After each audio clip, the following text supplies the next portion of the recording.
Ils en ont marre des conditions de travail précaires dans leur entreprise.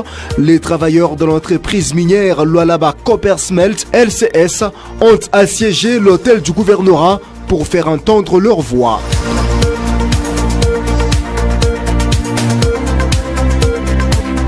Prévu pour ce mercredi, la marche pour réclamer le retour en province du gouverneur Richard Muyej-Manguez-Mons n'a pas eu lieu. La mairie de Kolwezi a tapé du poing sur la table, pas question de marche.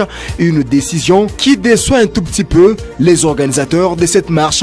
Vous allez le suivre dans ce journal. Madame, Messieurs, c'est donc tout pour les sommaires. Merci à vous de nous faire confiance.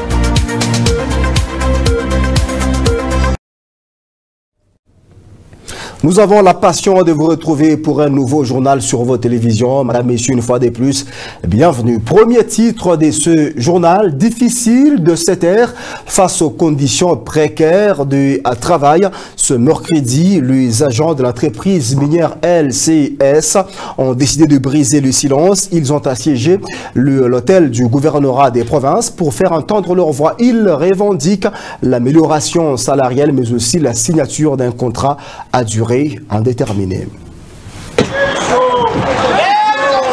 C'est pour la troisième fois qu'ils viennent faire un sit-in devant le bureau de l'exécutif provincial. Afin de pouvoir soumettre leurs doléances, eux sont les employés de l'entreprise minière chinoise LCS. Améliorer les conditions de travail et signer un contrat à durée indéterminée est le souhait de tous, comme l'explique celui-ci.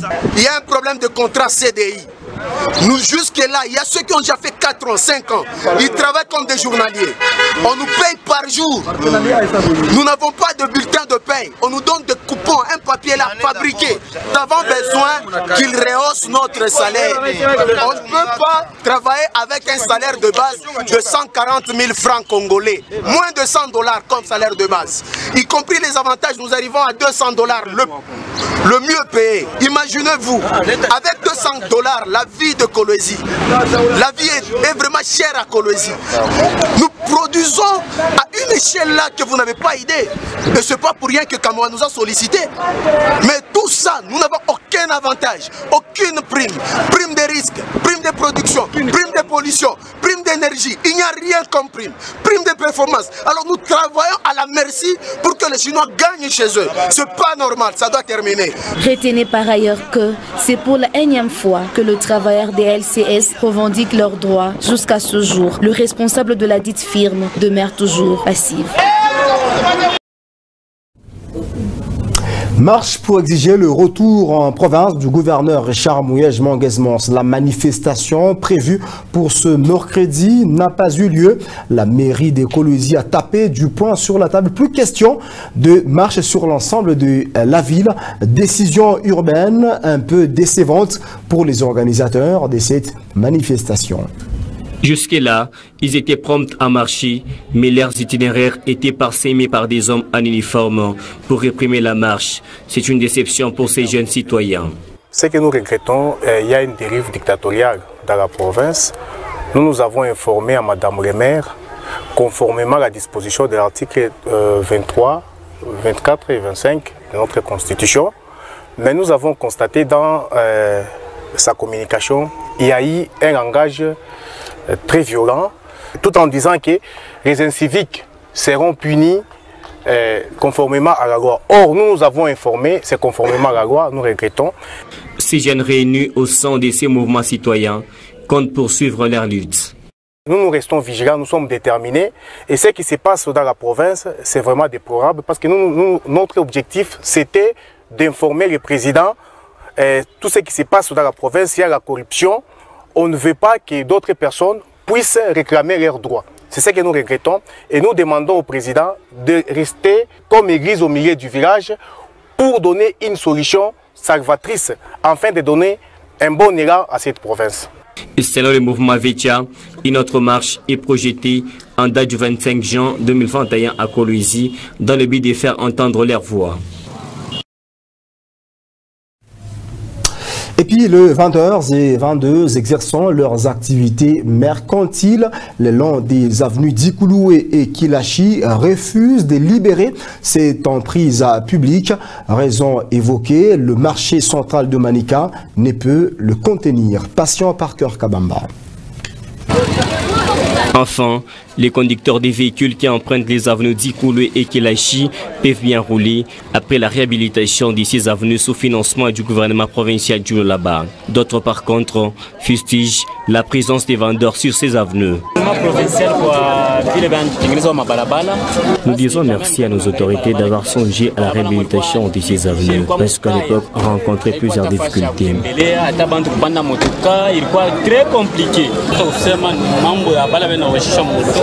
Le grand problème, c'est que nous avons peur du fait que des fois les véhicules nous roulons, ce sont des machines. Il peut connaître une panne et qui peut causer des dégâts avec les gens qui sont en train d'exercer leurs activités sur ces avenues.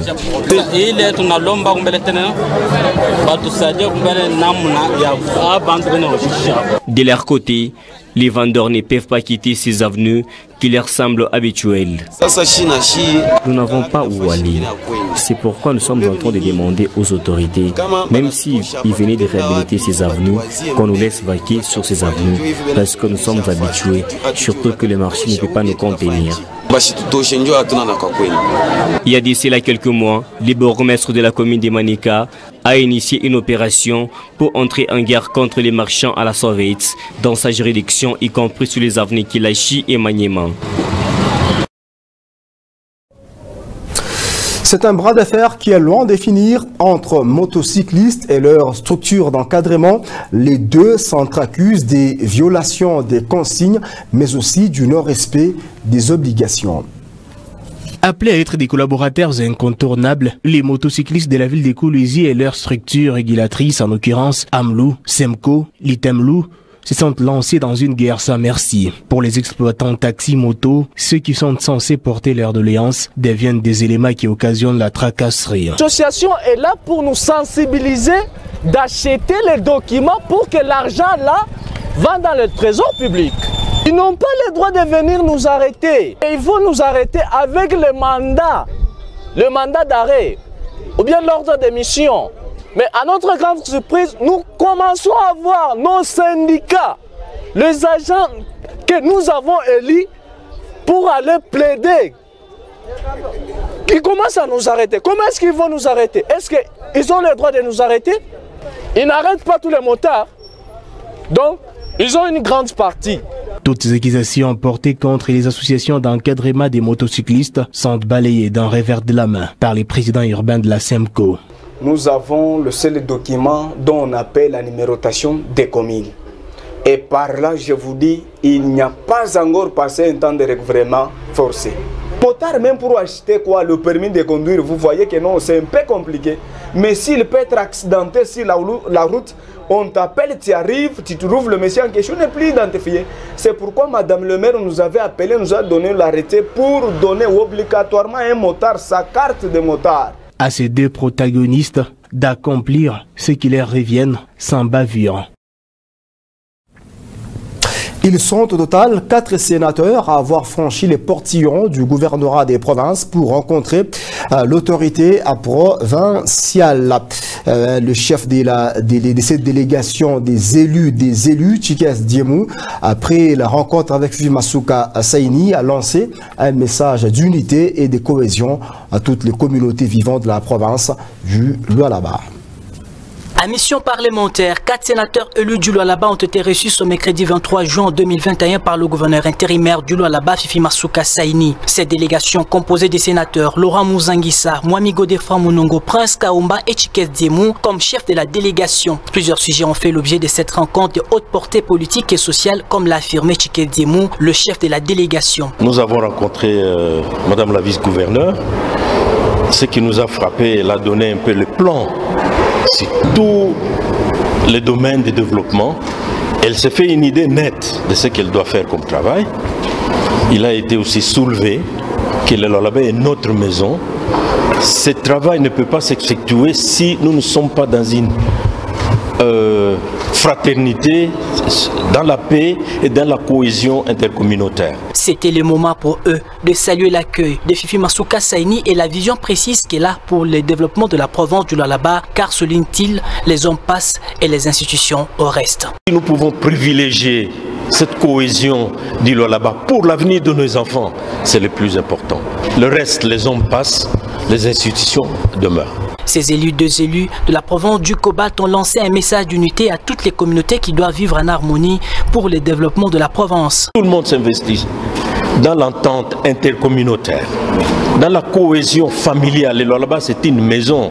Il y a les Basanga, il y a les Ndembo, il y a les Lunda, il y a les Tchokwe, il y a les Minungu, il y a les Baluba. Les Bayeke, cette entente intercommunautaire. Ils ont affirmé avoir été envoyés par le bureau du Sénat pour rencontrer aussi les responsables des institutions, les animateurs de différentes communautés. La primaire de leur mission sera réservée à la Chambre haute du Parlement de la République démocratique du Congo. Protéger la veuve contre la maltraitance après le dauphin, c'est l'un des objectifs de la journée mondiale de veuve célébrée chaque 23 juin de l'année. À l'occasion de cette journée, notre consoeur Lissi Machik nous propose cet élément en rapport avec le droit de la veuve.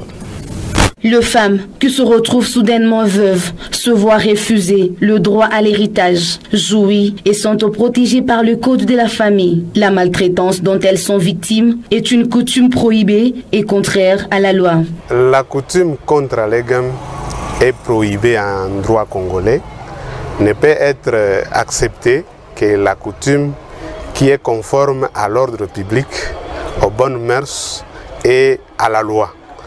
Et la veuve est protégée par les codes de la famille, spécialement ces articles 785. Pour protéger le veuve, les hommes devaient élaborer un testament et choisir le régime de séparation de biens lors de leur mariage. La meilleure façon de protéger la veuve, c'est d'élaborer un testament. Lors de la célébration du mariage, quand vient le moment de choisir les régimes matrimoniaux qui doivent régir votre foyer, et en ce moment-là, le régime qui ne pose aucun problème lors de la succession, c'est le régime de la séparation des biens.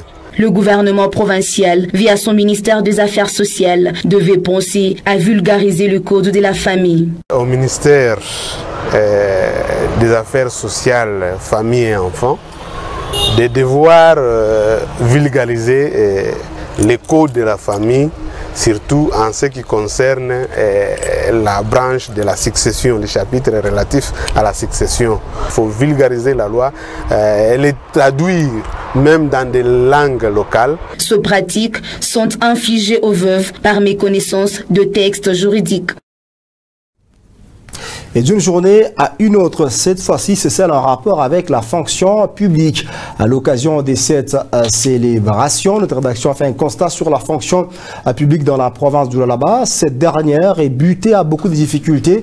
C'est notamment l'ignorance des tâches de certains services publics, mais aussi les manques des infrastructures adéquates. Un bâtiment, telle maison, abandonné après un conflit armé, un plafond rongé par des vers, voilà à quoi ressemble l'entrée du bâtiment abritant la fonction publique dans la réception. C'est une vieille banquette qui vous accueille avant de voir les cerveaux de l'appareil administratif où sont répertoriés les documents. C'est l'image de la fonction publique au Lualaba. Les difficultés occupent une place prépondérante. On se débrouille avec le moyen de bord qui est mon salaire, que la fonction publique me paye. Il y a une dame qui est là, que j'avais fait une procuration, qui sera à la banque à chaque fin du mois. Elle récupère mon salaire, elle achète les fournitures du bureau. Il y a beaucoup de choses à repenser pour que nous puissions réfléchir, pour voir comment nous pouvons valoriser la fonction publique. La fonction publique reste un parent pauvre aux enfants riches. Que vous trouverez un fonctionnaire, vous arrivez dans son bureau, c'est à peine qu'il y a une chaise confortable. Mais quand vous faites un tour chez lui à la maison, c'est vraiment le paradoxe. On se demande finalement, n'est-ce pas, c'est ici où l'État devrait récupérer la situation, mettre le fonctionnaire dans de bonnes conditions et l'obliger à produire des services de qualité au bénéfice de citoyens. La division provinciale de la fonction publique du Lualaba aura bientôt ses propres infrastructures. Madame nous a promis d'avoir des apaisements. Elle a préparé un bureau quelque part et incessamment là, je pense qu'elle va nous installer. Depuis un temps, le gouvernement s'est employé dans le rajeunissement de l'appareil administratif en faisant appel à une main-d'œuvre des jeunes. Il ne nous reste qu'à vous dire merci d'avoir suivi ce journal sur la télé Étoile Jaune. La passion a été pour nous de vous informer. L'information se poursuit sur www.wangou.info ou encore sur notre bande défilante. Merci à tous.